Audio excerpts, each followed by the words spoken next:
Hello नमस्कार दोस्तों, स्वागत है आपका हमारे चैनल पर। आज हम धमाकेदार मैटर के साथ लव सॉन्ग लाए हैं दोस्तों, फुल और फ्री। जी हाँ दोस्तों, फुल और फ्री सॉन्ग है। कोई भी सिंगर फ्री में इस गाने को गा सकता है दोस्तों। मार्केट में बजने वाला मैटर है दोस्तों। तो इस लव सॉन्ग को सुनने से पहले मुझे आपसे एक छोटी सी रिक्वेस्ट है कि अगर आप अपने भाई के चैनल पर नया हैं तो चैनल को सब्सक्राइब करके बगल में बेल आइकन की घंटी जरूर दबाइएगा मेरा वीडियो सबसे पहले देखने के लिए। तो चलिए दोस्तों, देरी ना करते हुए आज का super duper hit love song को देखा जाए और सुना जाए कैसा है। तोहसे कतना प्यार करें, कहत देखाई सीना चीर के। तोहसे कतना प्यार करें, कहत देखाई सीना चीर के। व्हाट्सएप पर तू भेजलू जवन, व्हाट्सएप पर तू भेजलू जवन, चुमिले तस्वीर के। तोहसे कतना प्यार करी, कहत देखाई सीना चीर के।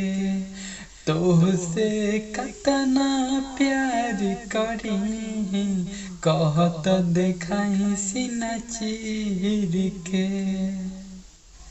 प्यार भरल अखिया से तकलू असरे बाह गईल, दिली हमार तोहरे में बाटे खो गईल। प्यार भरल अखिया से तकल असर हो गईल, दिल हमार तोहरे में बाटे खो गईल। आके हमारा जिंदगी में जान बदललू मोर तकदीर के। आके हमारा जिंदगी में जान बदललू मोर तकदीर के। व्हाट्सएप पर तू भेजलू जवन, व्हाट्सएप पर तू भेजलू जवन, चुमिले तस्वीर के। तोहसे कतना प्यार करी, कहत देखाई सीना चीर के।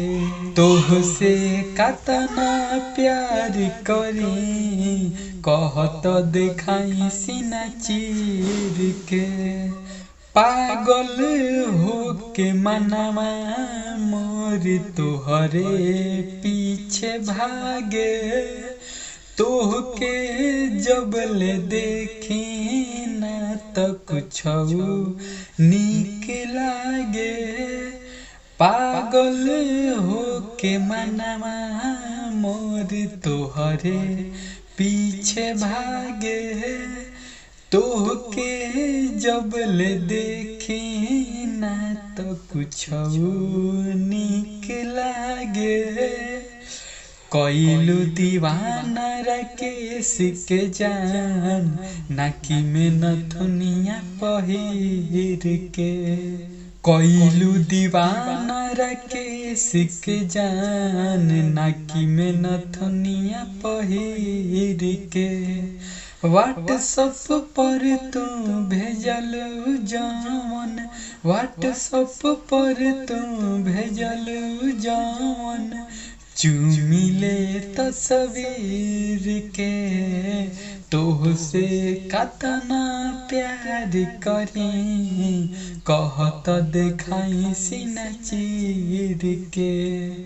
तोहसे कतना प्यार करी, कहत देखाई सीना चीर के।